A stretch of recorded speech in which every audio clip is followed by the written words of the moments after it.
There are over 150 people who die every single day from drug overdoses. The vast majority of those are opioids.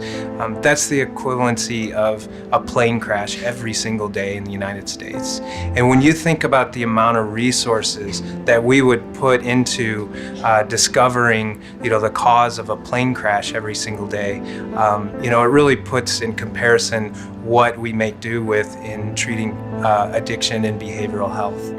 I lost everything that you can imagine. And family being the number one thing, which I swore that I would never put myself above my family, but I did it every day.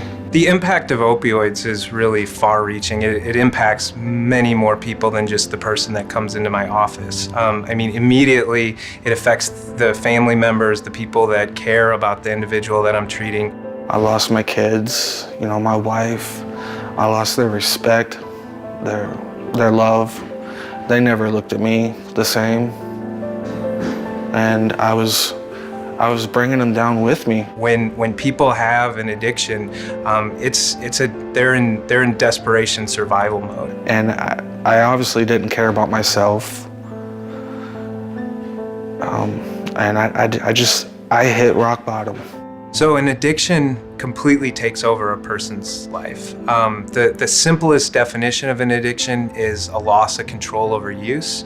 And when we say loss of control, we're really talking about loss of control over their life.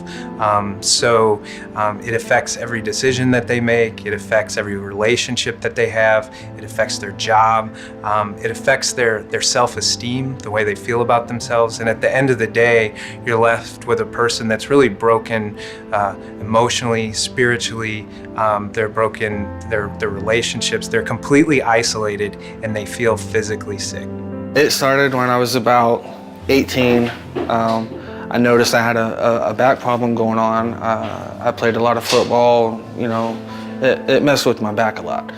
And went to the doctors, and they told me that I had, back issues.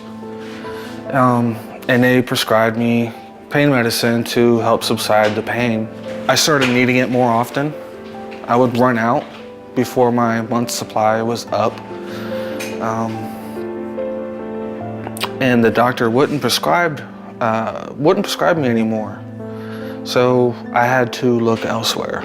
We have a society where there are so many prescription opiates available that everybody with a genetic predisposition or a vulnerability to develop an addiction is getting exposed to an opioid. I would go to different doctors and doctor shop around, as they call it. I would go to maybe 3 or 4 different doctors in 1 month and get 3 or 4 different prescriptions in 1 month. What Chris found is what a lot of people find, is that it treats more than physical pain. It can treat emotional pain, it can help with sleep. For some people, it gives them energy. So they get that positive effect from the opioid as well. And then that leads to using it more, using the medications to treat depression, to treat anxiety, to treat insomnia. And then over time, they become physically dependent on the pain medications. And when I couldn't find them at the doctors, I would have to go on the streets. And easy enough, it's all you got to do is ask around, and you can find it. It's really not that hard. It's everywhere. When I first met Chris, it was in our inpatient psychiatric unit. He had been, his use of opiates had been increasing for a long period of time, and he had gotten to the point where a lot of people get to, where they can't keep up with it anymore. They've been in desperation mode for so long. He was depressed. He'd been admitted to our inpatient unit with thoughts of suicide. His life, I think if you asked him, was pretty small and pretty dark at that time. I basically called 911 and told them I need help. And I told them what was going on, and the ambulance came and they took me to TMC, Truman Medical Center. They helped me through the withdrawal process, which is very incredible. It's intense, trying to come down from being on opioids for so long. I don't wish it on anybody. It is very hard to do. It was just before Christmas, and he was one of my last patients of the day, and he came in, and Chris is a pretty reserved guy, but he came in, he was tearful, and I could tell he's really desperate. He shared a story with me. He had just returned home with his wife and his young son, and they got to the house that they had been staying at, and the police met them there along with their landlord. They had put a padlock on the front door.